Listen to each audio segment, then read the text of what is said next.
This morning, we went to the White House for a follow-up meeting with the president, follow-up to a meeting we had a few weeks ago where we agreed on a dollar figure, where we agreed on the percentage of 80-20 in terms of responsibility, and we discussed some priorities about infrastructure. It was agreed at that time that we would return today to talk about how we would cover the cost of such a proposal. Last night, in the time in between, the president was making some sounds that we questioned how serious he could be if he was saying what he was saying. And last night, he put forth a letter saying that unless we passed the U.S., Mexico, Canada free trade agreement, there was no reason for us to, we couldn't go forward with infrastructure. We didn't see those two as related, but the fact is, hopeful, optimistic, and seeing the necessity for a big infrastructure initiative for our country, we went in the spirit of bipartisanship to find common ground with the president on this. He came into the room, made a statement that he made was, I won't even characterize it, but I will say this, and what I said after he left. Thomas Jefferson, when he was President of the United States, tasked his Secretary of the Treasury, Gallatin, to put forth an infrastructure proposal for the initiative for the country. It would follow the Lewis and Clark expedition, the Louisiana Purchase. It would be about the Erie Canal, Cumberland Road, things like that to build into America. 100 years later, Teddy Roosevelt did his infrastructure big initiative, and it was called the establishment of the National Park Service, the green infrastructure of America. We had hoped that we could give this president an opportunity to have a signature infrastructure initiative to create jobs, to improve the quality of life, to just do so much for our country on the ongoing, not only the jobs it created by building, but the commerce it would promote. And that included roads and bridges and mass transit, broadband into rural America and other underserved areas, clean water, wastewater, all of the things that have enormous needs. The American Society of Civil Engineers says it's in the trillions, the deficit we have. We're talking about a couple $2 billion. For some reason, maybe it was lack of confidence on his part that he really couldn't match the greatness of the challenge that we have, wasn't really respectful of the Congress and the White House working together.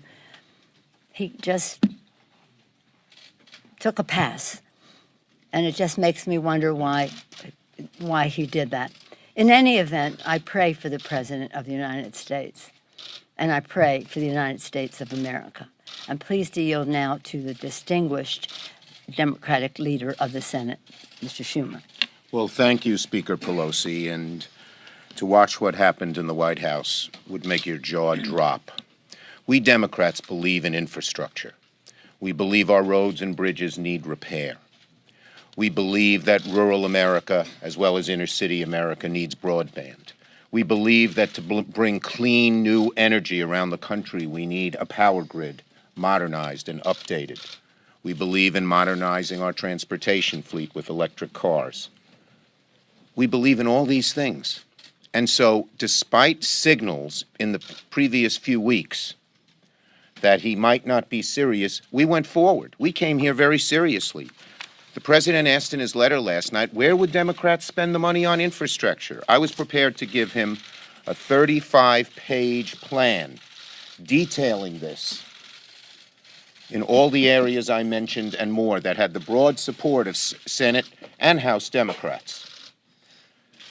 We are interested in doing infrastructure. It's clear the president isn't. He is looking for every excuse, whether it was let's do trade first, or whether it was he's not going to pay for any funding, or whether today that there are investigations going on. Hello? There were investigations going on 3 weeks ago when we met. And he still met with us. But now that he was forced to actually say how he'd pay for it, he had to run away. And he came up with this pre-planned excuse. And one final point. It's clear that this was not a spontaneous move on the president's part. It was planned.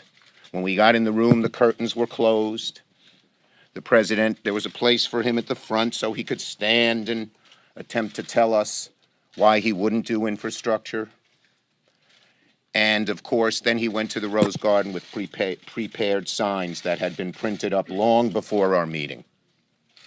We want the president to do infrastructure. We want our Congress to perform its constitutional responsibilities and create jobs, create income, create wealth for the average American. We can do both. It's clear the president doesn't want to do any of that. I just would add this one thing, that we had a very distinguished delegation to the Congress, very powerful House and Senate. As you can see, distinguished leader on the Appropriations Committee, Senator Patty Murray, Mr. Carper, the ranking member on the Committee of Jurisdiction that oversees some of what we're talking about here, Richie Neal, the chair of the Ways and Means Committee in the House, our distinguished Democratic leader in the House, Steny Hoyer. Where's Dick Durbin? Is he this way? The Senate Whip, or we call it Assistant Leader, whatever the title is in the Senate. Number two. Debbie Stabenow of Michigan, a leader on all of these issues in her committees in the Congress. Our Assistant Speaker, Mr. Ben Ray Lujan of New Mexico. Our distinguished Whip of the House, Democratic Whip of the House, Mr. Clyburn. The chair of the, I love saying chair, the chair of the Transportation Infrastructure Committee, appropriate to this discussion, Mr. DeFazio, and the top Democrat on the Finance Committee in the United States Senate, Ron Wyden. So we came with heft, with commitment, with knowledge, which hoped with a shared vision of creating this great jobs initiative for our country. And the spirit of President Eisenhower, when he instituted the interstate highway system, it was important for jobs and mobility. It was a national security initiative, and it was bipartisan. Lyndon Johnson and Sam Rayburn, in the House and Senate, the President of the United States, Dwight Eisenhower. We had hoped that we could do something comparable.